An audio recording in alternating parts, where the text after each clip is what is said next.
날 부르신 뜻 내 생각보다 크고 날 향한 계획 나의 지혜로 측량 못하나 가장 좋은 길로 가장 완전한 길로 오늘도 날 이끄심 있네.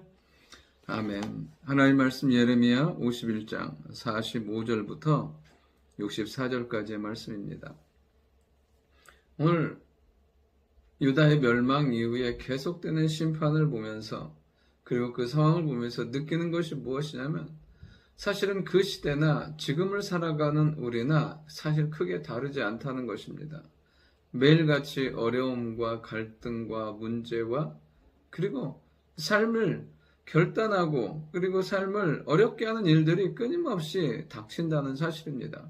이 상황 가운데 오늘 예레미야의 말씀을 통해서 우리가 우리의 남은 생애를 어떻게 살아야 될지에 대해서 한번 생각해보고 다가온 2026년을 우리가 이런 영적인 승리, 하나님의 은혜와 증거 가운데 사는 축복의 삶이 될 수 있기를 원합니다. 첫 번째는 무엇이냐면 생존이 아닌 사명을 위해서 살아야 한다는 것입니다. 이제 하나님께서 45절에 나의 백성아 너희는 그 중에서 나와 각기 여호와의 진노를 피하라. 하나님 이렇게 말씀하십니다. 이제 하나님께서 바벨론을 심판하시고 그 가운데 죽임과 그 가운데 놀라운 파멸의 역사들이 시작됩니다. 하나님 앞에 범죄하고 교만하고 하나님 백성을 어렵게 하고 힘들게 했던 그것 때문에 그들이 결국엔 심판과 죽임을 당하게 되는 것을 보게 됩니다. 그러면서 50절에 보면 칼을 피한 자들이여 멈추지 말고 걸어가라. 먼 곳에서 여호와를 생각하며 예루살렘을 너희 마음에 두라 말씀하십니다.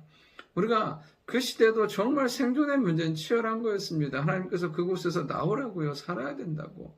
여러분 근데 생존에만 머물러 있다 보면 그 생존 앞에 생명 앞에 생계 앞에 낮아지게 되고 신앙이 무너지게 되고 어려움을 당하게 되는 경우들이 생긴다는 것입니다. 왜냐하면 그것이 내 생명을 붙들고 있기 때문에 그것이 내 생명줄을 잡고 있기 때문에 약해질 수밖에 없다는 사실이에요. 반대로 그것이 내 안에 채워지고 그 안에 넘치면 그것을 의지하고 바벨론과 같은 교만한 마음이 들게 된다는 사실입니다. 그래서 성경은 무엇이라고 말하냐면 생계를 위해서 생명을 위해서 말고 사명을 위해서 살라고 말씀하십니다. 이제 그 바벨론에서 나온 칼에 피한 자들이 멈추지 않고 걸어가는데 무엇하냐면 먼 곳에서부터 여호와를 생각하며 예루살렘을 마음에 두는 거예요. 하나님의 백성으로 하나님을 생각하며 예루살렘을 향해서 믿음으로 나아가며 하나님을 향해서 예배하기 위해서 나아가는 것을 보게 돼요. 그들을 통해서 이제 거룩한 하나님의 언약이 이루어지는 삶을 살도록 주님 말씀하고 계십니다. 그러니까 오늘도 우리의 매일의 삶이 뭐냐면 생계에 연연한 삶이 아니라 하나님께서 우리에게 허락하신 삶, 예배하며 주의 복음의 영광 가운데 사는 삶, 그 사명을 위해서 살아갈 때 우리의 삶을 주께서 선하고 아름답게 인도해 가실 줄 믿습니다. 두 번째는 무엇이냐면 영적 회복이 삶의 회복이라는 것입니다. 51절부터 58절의 내용은 무엇이냐면 바벨론의 아름답고 영화롭고 화려한 것들이 다 불타고 무너지고 사로잡혀가고 깨어지게 될 것을 말씀하세요. 그들이 얼마나 쌓았어요. 얼마나 그들이 모으고 얼마나 그것들이 소중하게 여겼는데요. 그런데 그 모든 것이 하루 한순간에 다 재가 되고 파멸되고 빼앗기게 되고 흔적도 없이 사라지게 되는 것을 보게 됩니다. 우리가 이렇게 세상적인 것을 추구하고 쌓아가다 보면 언젠가 그것이 무너지는 날이 오는 거예요. 근데 요한 3서 2절에 보면 내 사랑하는 자여 내 영혼이 잘됨 같이 내가 범사에 잘되고 강건하라는 말씀처럼 여러분 우리 안에 이런 영적인 충만함, 영혼이 잘됨. 여러분 영혼이 장되는 비결은 하나밖에 없어요. 영혼의 주인 되신 하나님 만나는 거예요. 그러면 그 하나님 만남으로 말미암아 내 영혼이 잘되는 거죠. 영적인 풍성한 기쁨과 즐거움이 우리의 삶에 우리의 육체에 영향을 미쳐서 풍성한 열매들 아름다운 삶으로 이끌어가는 것을 보게 돼요. 그러니까 우리가 추구해야 될 것은 무엇이냐면 영적인 풍성한 삶이에요. 내 안에 찬양과 기쁨과 감사가 넘치도록 살아가는 거죠. 그러면 우리의 일상과 삶과 우리의 육체가 아름답게 회복되어져 가는 것을 보게 됩니다. 오늘도 우리 안에 날마다 이런 영적인 충만함이 있기를 원하고, 특별히 2026년에는 감사와 기쁨이 넘치는 그 충만함이 흘러넘치는 축복의 삶이 될 수 있기를 원합니다. 그리고 마지막 세 번째는 뭐냐면 말씀을 품고 가면 된다는 거예요. 이제 39절부터 보면 시드기야 왕 제4년에 이제 시드기야 왕과 그 다음에 스라야는 병참감이 사로잡혀 가요. 바벨론으로. 그때 바벨론으로 사로잡혀 가는데 이 예레미야가 바벨론에 대한 심판, 그리고 하나님께서 그곳 가운데서 그 땅을 멸하시고 황폐케 하리라는 그 말씀을 그들에게 주는 것을 보게 돼요.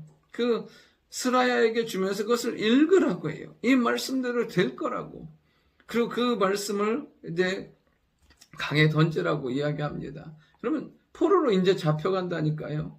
소망 없이 절망 없이 가는 것 같지만 하나님 그들에게 무엇을 주냐면 말씀을 주세요. 이 땅이 무너지고 다시 돌아올 것이라는, 회복될 거라는 영광의 말씀을 주시는 것을 보게 돼요. 여러분, 영광의 말씀이 있으면 절망도 견디고요, 그 어려운 것도 이겨내는 능력이 임하게 되는 것을 보게 돼요. 오늘도 우리 안에 무엇을 받들고 가야 될 것인가, 내 안에 무엇을 소망하고 갈 것인가, 하나님의 말씀을 품고 갈 것인가, 아니면 내 인간적인 생각과 욕심을 품고 갈 것인가는 전혀 다른 결과가 나타나게 되는 것을 보게 됩니다. 특별히 오늘 말씀을 묵상하면서 2026년은 내가 이렇게 좀 살아야 되겠다. 생명이 아닌, 생존이 아닌 사명을 위해서, 그리고 날마다 영적인 충만함을 위해서 말씀을 품고 가야 되겠다. 그런 결단을 하게 됩니다. 우리의 인생과 삶이 이렇게 나아갈 때 아름다운 회복의 역사, 응답의 역사, 능력의 역사들이 우리의 삶 가운데 임하게 될 줄 믿습니다. 좋으신 아버지 하나님, 평생의 삶, 주가 맡기신 사명, 여호와를 찾는 자의 삶이 되는 저희 모두가 되게 도와주시며, 무엇보다 영적으로 충만하여서 우리의 삶에 많은 열매들을 맺는 하나님의 형통하심과 일하심을 경험하는 저희들 되게 도와주옵소서. 어떤 환경이라도 하나님의 말씀을 품고 달려가게 하시고 그 말씀 의지하에 승리하는 저희들 모두가 되도록 인도하여 주옵소서. 감사드리며 살아계신 예수님의 이름으로 기도드립니다. 아멘.